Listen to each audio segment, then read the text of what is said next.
Good evening. Well, Michael Gove today laying out a new definition of what is extremism. Let's hear what he had to say in the House of Commons earlier on today. The proposed definition will hold that extremism is the promotion or advancement of an ideology based on violence, hatred or intolerance that aims to negate or destroy the fundamental rights and freedoms of others, or undermine, overturn or replace the UK system of liberal parliamentary democracy and democratic rights, or intentionally create a permissive environment for others to achieve these results.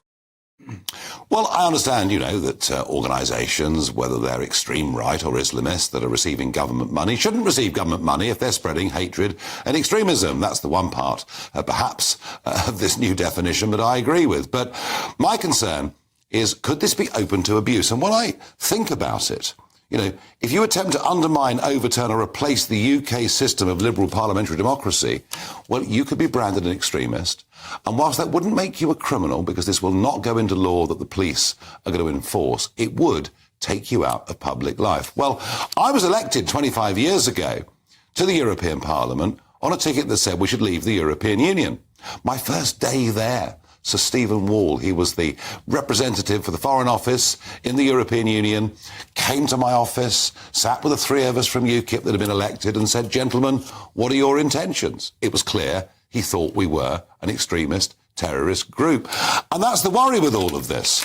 Even if you create a permissive environment for others to achieve the result of undermining democracy or fundamental rights. I mean, that could mean that you perhaps couldn't debate many issues on GB News if some took those arguments and went too far with them. So my concern with all of this is that I think it has the potential to be abused by governments that want to shut down debate on issues that they don't like. I think it is.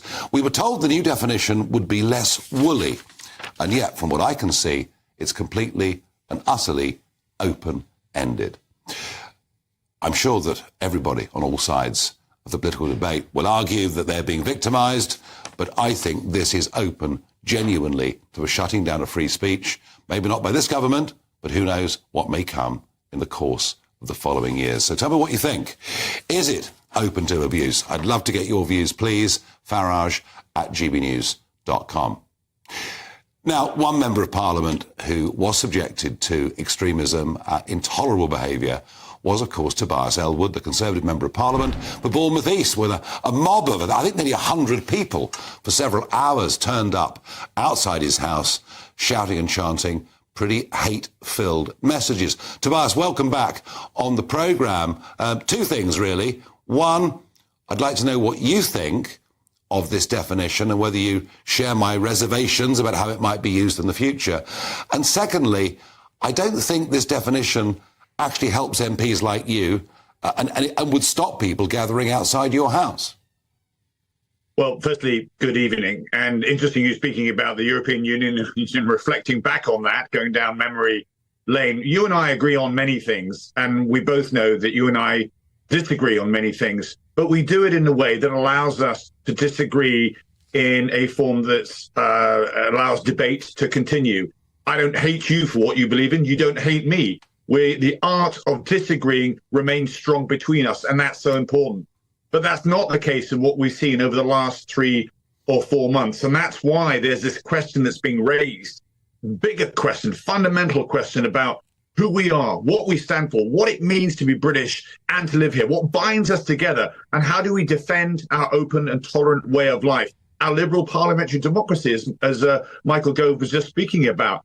And since those deadly attacks by Hamas on the 7th of October, tensions between communities, within communities have been rising here. We've seen rise in anti-Muslim and anti-Semitism, hatred.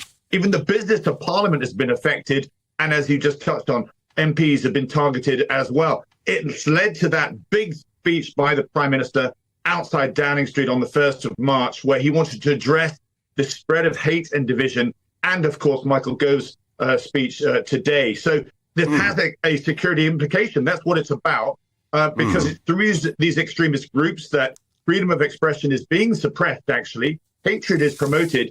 And in the worst cases, youngsters with a scant understanding of the Quran are recruited, radicalized, often online, to carry out deadly terrorist attacks here in the UK. So I would not want to see people like yourselves ever gagged in any sense. But I hope you'd agree there's also responsible use of freedom of speech. That's something that we need to recognise. Tobias, I absolutely agree with that. But the question is, does what is stated here, does it do the job? I think this is an evolving conversation. And the fact that we're talking about it, nobody is on this list yet, as has been put forward by Michael Gove. Very interesting to see Labour's response as well today. They didn't condemn it in any way. They largely agreed with it. I think this is an evolving conversation. We've gone through this very, very difficult period, and we have big questions to answer. I never thought that we'd see legislation required to protect war memorials because nobody had ever challenged them before. We're now starting to do that because those behavioral norms are being tested in all forms of our society. Okay. And so important then, therefore, we debate these things properly and as a nation decide what is right and what is wrong. OK, Tobias, thank you very much indeed. An evolving conversation is the view of Tobias Ellwood. I'm joined in the studio by Abdullah Al-Andalusi, the co-founder of the Muslim Debate Initiative. Welcome to the programme. And Toby Young, the General Secretary of the Free Speech Union. Abdullah, there are some that say that this definition that Michael Gove put out today is aimed at Muslim groups. Do you believe that to be the case or not?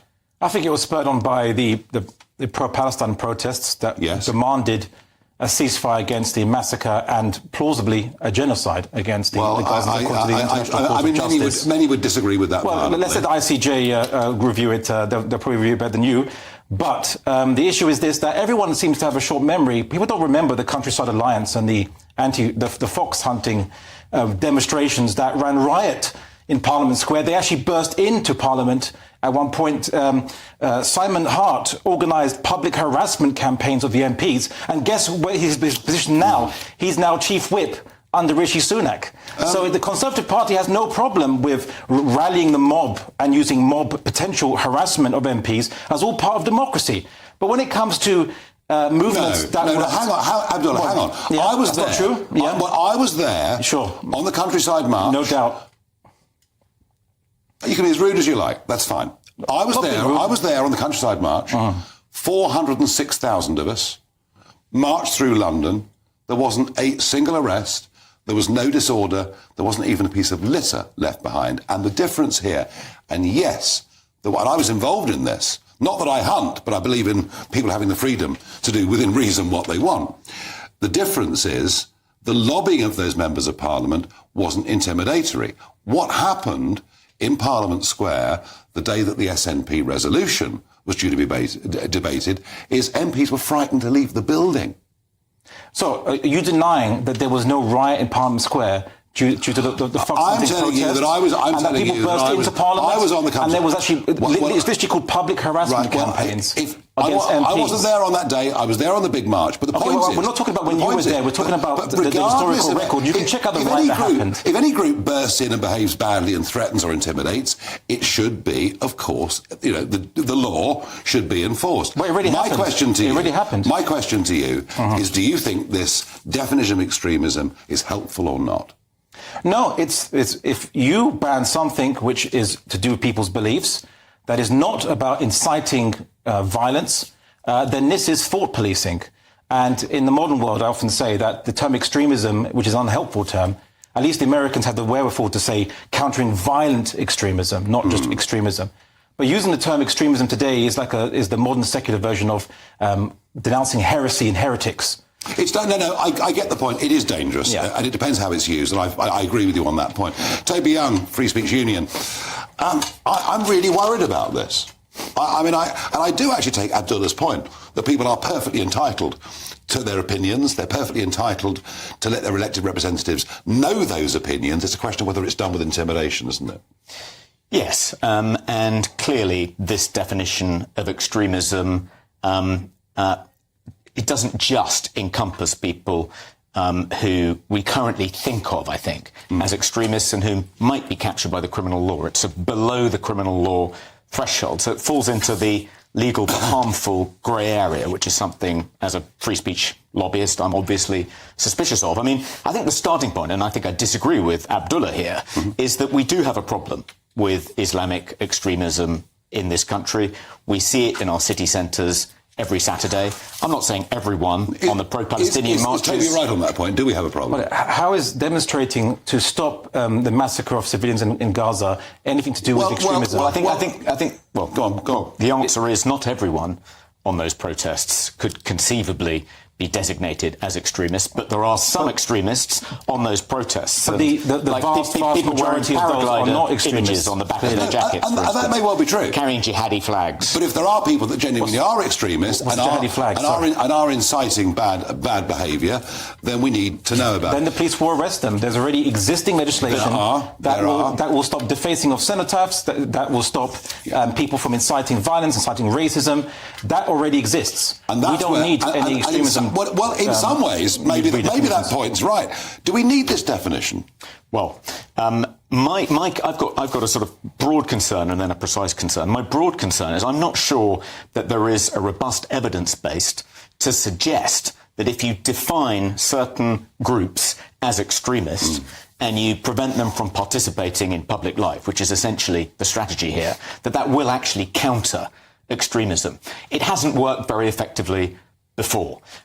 In some cases, people can claim, look, I'm on a banned list, I'm an extremist according to the Tory government. That could actually enhance their appeal and make them more attractive, not less attractive to vulnerable young men in danger of radicalisation. So that's my broad concern. I'm not sure this works as a strategy for countering extremism. My more precise concern, and this is probably where we agree, Abdullah, is that the definition, I mean, the government can't come up with a definition that just captures Islamic extremists but nobody else. That could be too easily challenged. Sure. And the government clearly thinks it's not just a problem with Islamic extremists. There are some far-right extremists we should be worried about too. They point to Nick Griffin's endorsement of George Galloway, etc. But the problem is when they try and come up with a broader, more universal definition of extremism, the risk is it's going to capture groups that none of us would want to see banned from participation. No, I agree. Like anti-abortion activists, gender-critical feminists. And the worry with this, as to which groups are going to be deemed to be extremists, or perhaps which individuals will be deemed, is that it's civil servants that'll make the decision, and that worries me as well. Final thought. I think there's one organisation that should be deemed to be extreme.